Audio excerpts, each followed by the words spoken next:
청와대가 2014년 3월부터 올 8월까지 2년 6개월에 걸쳐서 몇 가지 약들을 구매를 했는데 이 자료는 제가 그 뉴스가 일어나자마자 건강보험 심사평가원이라는 데 아시죠? 예. 거기에서 그 리스트를 받아서 엑셀표로 쭉 본 적이 있었는데 그 중에 가장 문제가 되는 그 수입의약품 10종을 31차례에 걸쳐서 구매한 소위 얘기하는 영양주사. 경제는 이런데 영양주사만 맞은 그런 사례가 있었던 거고요. 그리고 다 아시다시피 국내약은 88추정이라는 뭐 이런 상호명 얘기해도 돼요? 상품명? 어때요 뭐. 네. 이미 다 알아.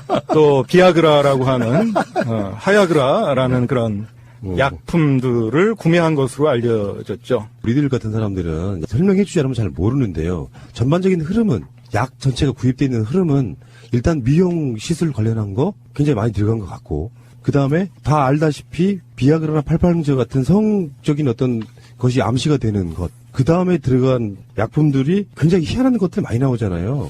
그런 것들을 좀 설명을 해주세요. 네. 저는 이제 개인적으로 그 환경운동연합의 의장직을 수행하고 있는데요. 예.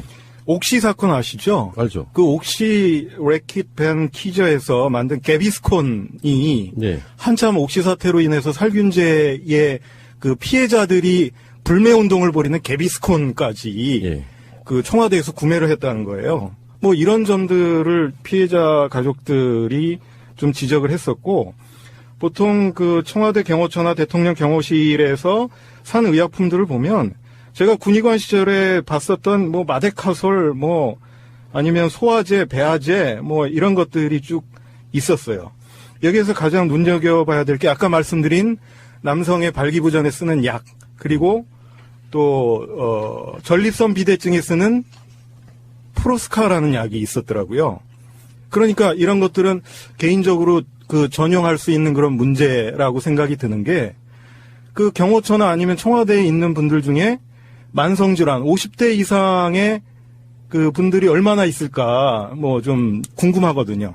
그러니까 젊은 분들이 있는데 만성질환제 전립선 치료제도 구비하고 또 88모정 뭐 이런 거나 아니면은 비아그라정을 구입했다는 게 국민들이 납득할 수 없는 사실이죠. 예, 좀 정리를 해드리면 2년 6개월 동안에 한 2,026만 원 정도를 샀으니까 1년에 뭐 1,000만 원 좀 못되게 산 거라서 액수로 크진 않습니다. 예. 그리고 대부분은 보통 일반적인 상비약으로 준하는 어원급에서 쓰는 약들이었고요. 다만 문제가 되는 게 이제 그 소위 말해서 영양주사라고 하는 감초주사, 태반주사, 마늘주사, 배국주사 이런 관련된 약들이 합계 한 200만 원어치 정도 들어갔으니까 2천만 원 중에 뭐 한 10분의 1 정도 되는 거라서 액수는 크지 않지만은 이걸 지금까지 경호실이 만들어진 일을 한 번도 공식적으로 사본 적이 없거든요. 예. 보통은 그 꼭 필요하다면 그냥 개인이 사든지 아니면 특수활동비로 그냥 구입하면 되는 건데 이런 부분을 공개적으로 구입한 것도 문제고 또 그 중에 목록 중에서 예를 들면 뭐 리도케인이라는 게 있는데 제가 이 샘플을 하나 가져왔습니다만 네. 이런 주사용 리도케인은 많이 쓰는 겁니다. 저희 병원에도 썼는데요.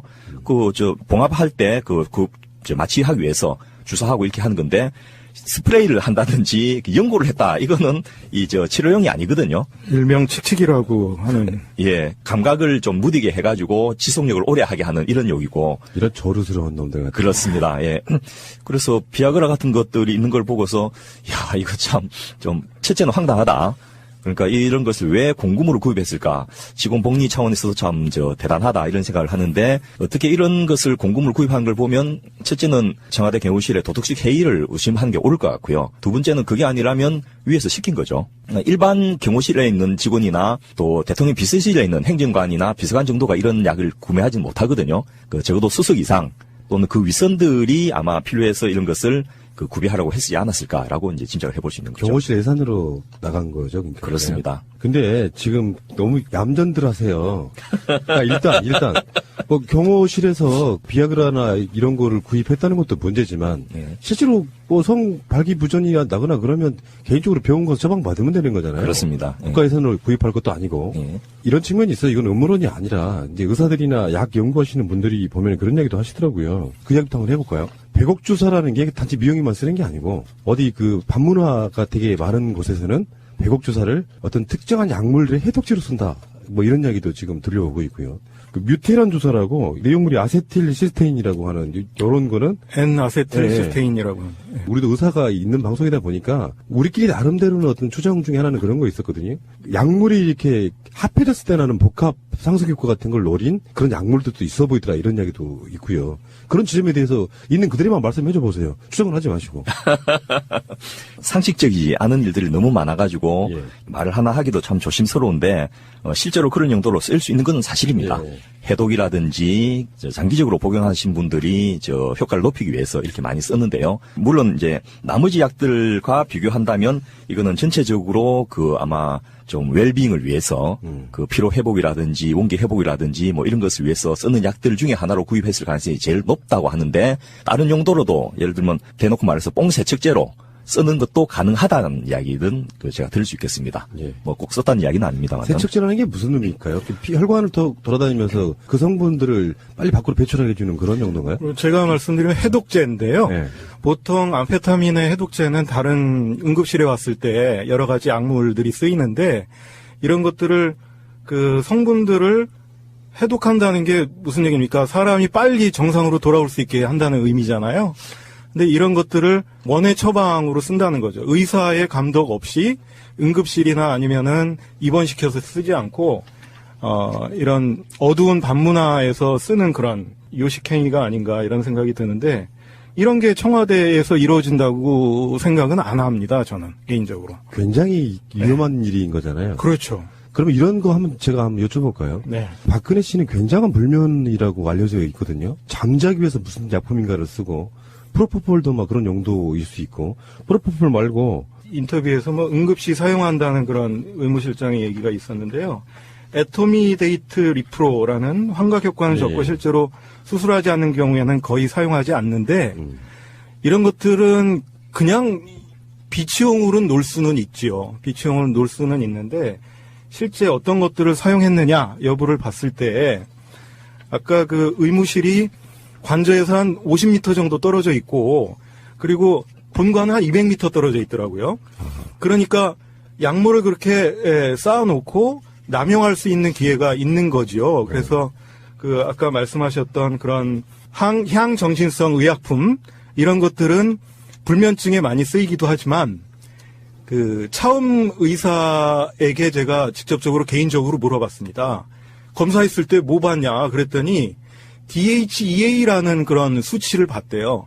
보통 150이면 정상인데 5 정도밖에 안 됐다고 하는 겁니다. 이건 무슨 얘기냐면 매우 피로에 쩔어져 있어서 이 대통령의 업무를 수행할 수 없을 정도의 그런 체력 저하가 있고 불면증이 있기 때문에 이렇게 많은 여러 가지 옛날에 그 중국의 황제가 찾았던 불로초처럼 이런 여러 가지 근거 없는 것들을 찾지 않았나 개인적으로 그렇게 생각하고 있습니다. 해독이라는 측면에서 보면 여기 갖추어진 약이 아니어도 일반적인 수행만 해도 예를 들면 여의도 정권가에 있는 그렇죠. 정권맨들은 네.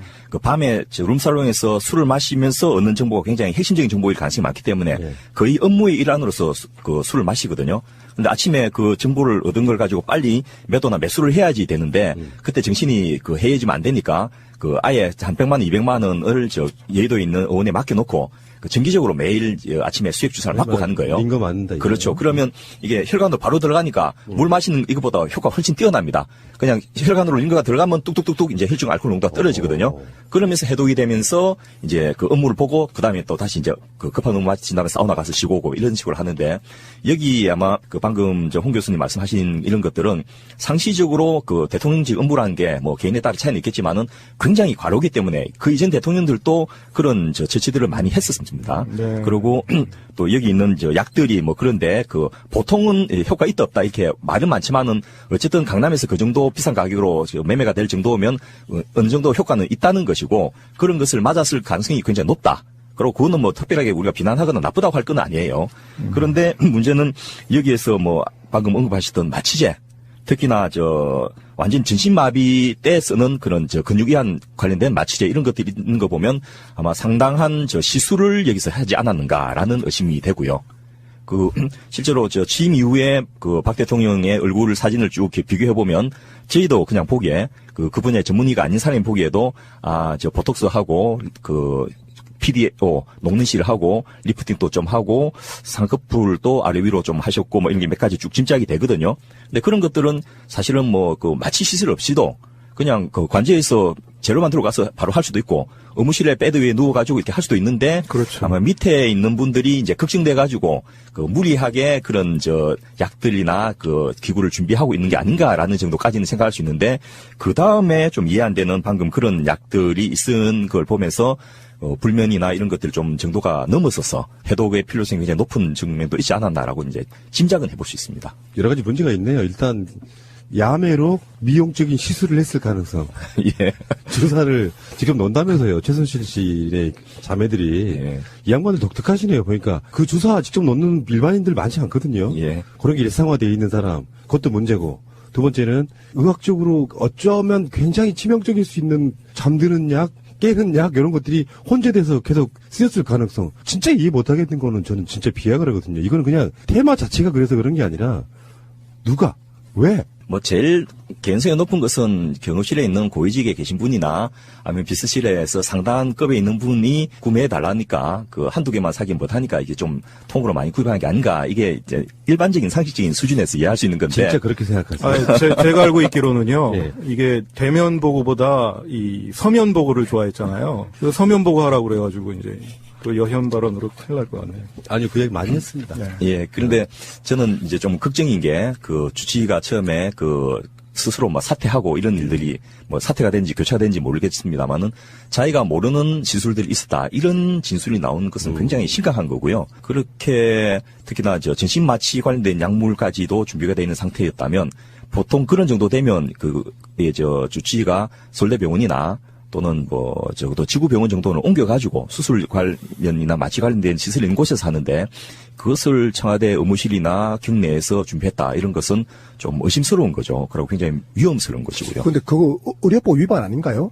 그러니까 무슨 말인가 하면 만약에 시술을 했다고 그러면 그 의료행위잖아요. 예. 근데 그 의료행위를 그 의무실에서 하는 게 의료기관이 아니잖아요. 의무실은 일종의 그 응급처치를 하기 위해서 있는 곳인데 근데 시술을 누가 했다는 건데 시술했다 그러면 외부에서 의사가 청와대로 들어와서 그렇죠. 이게 뭐 의무실장이 그런 것을 따로 가서 배우지는 않았을 거고 주치의는 또 그런 거 전문의가 아니시니까 아마 그 외부에서 오신 분이 그렇게 시술을 했다고 보시는 거죠. 만약에 뭐 얼굴에 시술을 했다면 예. 사실 그 시술하는 거는 뭐 저는 할 수 있다고 생각해요. 하면 뭐 다 하잖아요. 많이 하는데 저 병원에 가서 공식적으로 시술을 받는 거야 뭐 누가 뭐라 합니까? 옛날에 노무현 대통령도 쌍꺼풀 수술하셨죠. 허리도 예. 하고 또 보톡스도 맞았죠 옛날에. 예.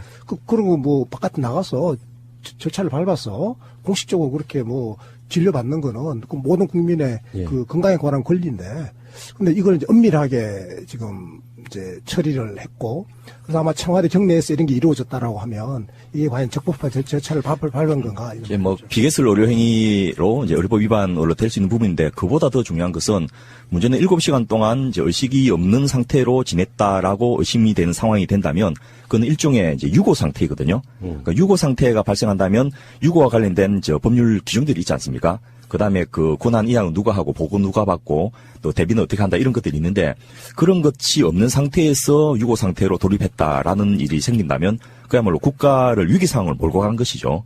그래서 좀 그 시술 자체보다도 이 그런 상황들이 어떻게 진행됐는지를 좀 명확히 알아야 돼 있고 또 그에 따른 책임도 분명히 물어야 될 부분이 아닌가 싶습니다. 세월호 7시간도 결국에는 이 지금 의약품과 상당히 연관이 있을 개연성이 높은 상황이잖아요. 깊은 잠에 빠져서 보도만 보면은 정호성 비서관이 다른 사람들이 보고하는 걸 꺼렸다. 이런 증언까지 나오고 있거든요.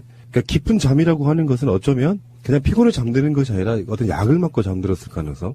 우리가 제일 궁금했던 거, 의아했던 것 중에 하나가 세월호 현장 나타나서 했단 말이에요. 구명조끼를 입었다는데 그렇게 찾기 힘듭니까? 예. 근데 그거는 누가 생각해도 그런 게 있어요. 거기 와서 처음 듣는 보고가 아닐 거예요. 말이라면 서면 보고 등등을 여러 가지 했다고 하는데도 불구하고 상황을 전혀 파악하지 못한 채 그 당시에 화면 보면요. 얼굴이 정말 자다 일어난 사람 같이 부시시하죠. 네, 그런 느낌이에요. 부석하고. 지금 제가 말씀드린 개연성은 굉장히 높은 것 중에 하나죠. 제가 좀 먼저 말씀드릴게요. 우리 오늘 사실상 하야를 말씀하신 우리 대통령님은 7시간 동안 뭘 했는지도 아주 중요하고 저도 알고 싶어요. 그런데 4년 내내 뭘 했는지를 좀 알고 싶어요. 이분은 4월 16일 뿐만이 아니라 임기 내내 아무 일도 안 했어요. 그러니까 이게 그날 대통령이 낮잠 자도 문제고요. 그 부시 대통령이 9.12 사태 때 7분 동안 멍하니 그 초등학교에서 일했던 사건 가지고 그 얼마나 많은 비난을 받았습니까? 이건 7시간도 중요하지만 4년 내내 아무것도 안 했다는 것을 본다면 국민들을 애타게 만들었던 그런 세월호 구조 소식 그 시간 동안에 본인의 역할을 안 했다. 이것은 충분히 비난받아야 마땅한 그런 것이라고 저는 생각합니다. 직접 보지 않았으니까 뭐라고 정확히 확정돼서 말을 할 수는 없고 정말 도덕성이 중요한 정부 같으면은 비아그라 한정만 들어간 것만으로도 굉장한 청문회감이라고 저는 봐요. 도대체 이게 국민의 세금으로 뭐하는 짓이냐. 누가 썼건 간에 정말 궁금했는데 이게 의학적 분야 이거 문득은 가끔씩 이런 사건이 발생할 때마다 의대 갈 걸. 나 설명하고 싶다 이렇게 설명이 들 때가 있고요. 더 많은 말씀을 듣고 싶은데 지금 오늘 이야기의 핵심은 이게 아니기 때문에 결론은 이거네요. 의사 선생님들도 납득하지 못한다 이거 아닙니까? 예, 상식적이지 않습니다. 예, 비아그라라니요. 정말 그 경호실에서 썼다 그러면 그 사람들 잘못 뽑은 거 아니에요? 지금 발기도 안 되는 사람들 데려다가 지금 경호를 시키겠다 그러는 거잖아 지금. 경호하고 뭐 밝히는 큰 사람.